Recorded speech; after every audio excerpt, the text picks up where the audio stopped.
सत्य सनातन धर्म की जय। जैसा कि बार बार अब देखने को मिल रहा है, सुनने को, कि अभी तक पूरा सोशल मीडिया भरा हुआ था महाकुंभ से।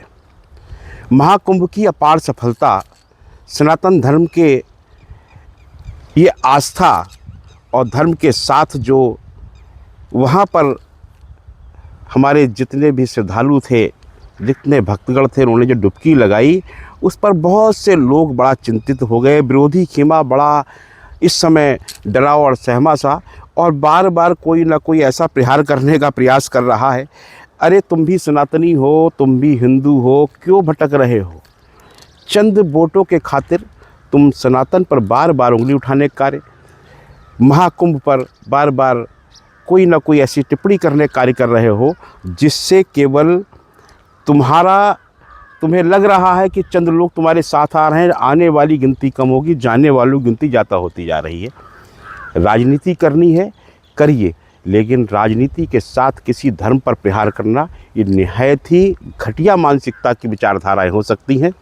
चाहे वो चंद्रशेखर हो, चाहे वो अन्य नेता हो, और चाहे कोई दाढ़ी वाला टोपी वाला हो, हमें इससे फ़र्क नहीं पड़ता। लेकिन दाढ़ी टोपी वालों से ज़्यादा, कठमुल्लों से ज़्यादा इस समय जो पेट में दर्द है, वो हिंदू सनातनी नेताओं के दर्द है। ये आस्था की डुबकी थी, ये हमारे मन में जो ईश्वर के प्रति आस्था है उसकी डुबकी थी। कोई पाप पुण्य धोने नहीं जा रहा था, सब इसलिए क्योंकि कोई अमृत पान करके अपनी जीवन के लिए जो है, ये नहीं था कि हमारा कोई मृत्यु नहीं होगी या हम इस संसार को छोड़ के नहीं जाएंगे। प्रभु के प्रति आस्था थी कि वो समय है, महाकुंभ का समय है।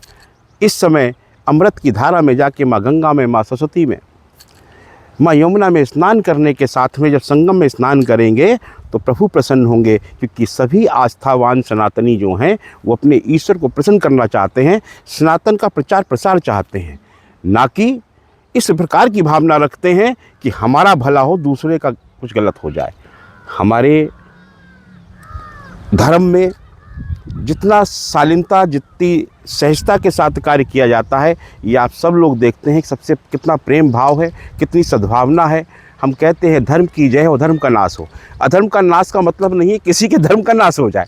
अधर्म जो आपके अंदर पनप रहा है, जो पाप आपके अंदर पनप रहा है, उस पाप के नाश की बात करते हैं, ना कि अधर्म के साथ में हम किसी धर्म के नाश की बात करते हैं। लेकिन अन्य धर्मों में क्या है कि आप अपने धर्म में सम्मिलित कर लीजिए। अन्य धर्मों में क्या हो रहा है कि अगर आपके ईश्वर को, आपके प्रभु को, आप जिसको मानते हो उसको ना माने तो उसका सर धड़ से कलम कर दीजिए। ये धर्म नहीं होता। हाँ, अगर ये धर्म है तो ऐसे धर्मियों का नाश होना चाहिए। अगर अधर्म की बात करेंगे, वो धर्म है ही नहीं। ऐसा कोई धर्म मानता है जिसमें आस्था है, जिसमें जिसकी लगन है, जिसकी भी पूजा अर्चना करना चाहता है, उसे करने दीजिए। किस धर्म में जीवित रहना चाहता है, किस धर्म में नहीं रहना चाहता है, ये उसका कार्य है। हमारा आपका कार्य क्या है? हमारा धर्म का कार्य ये है कि हम प्रेम भाव के साथ सिर्फ और सिर्फ ये बताते चले कि प्रेम की इस गंगा में देखिए कितना सुंदर मनोहर दृश्य है।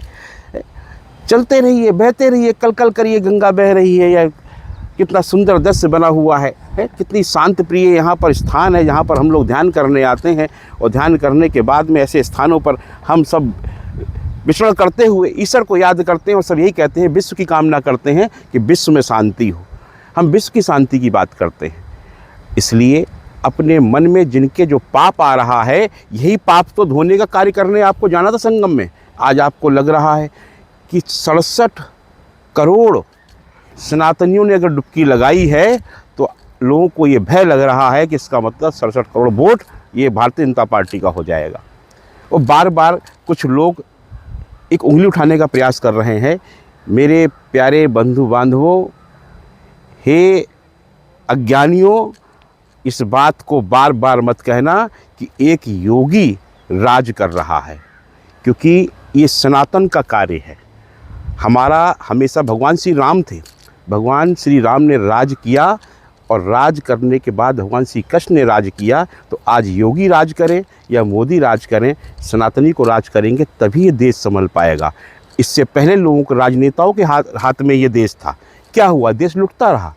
आज अगर आस्था और धर्म के के लिए कार्य करने वाले हमारे संतों के हाथ में ये देश आया है, तभी देश को विकसित रूप में जाने का, भारत को विश्व गुरु बनाने का ये सपना जो हम लोगों का था, ये कहीं साकार होता हुआ दिखाई दे रहा है।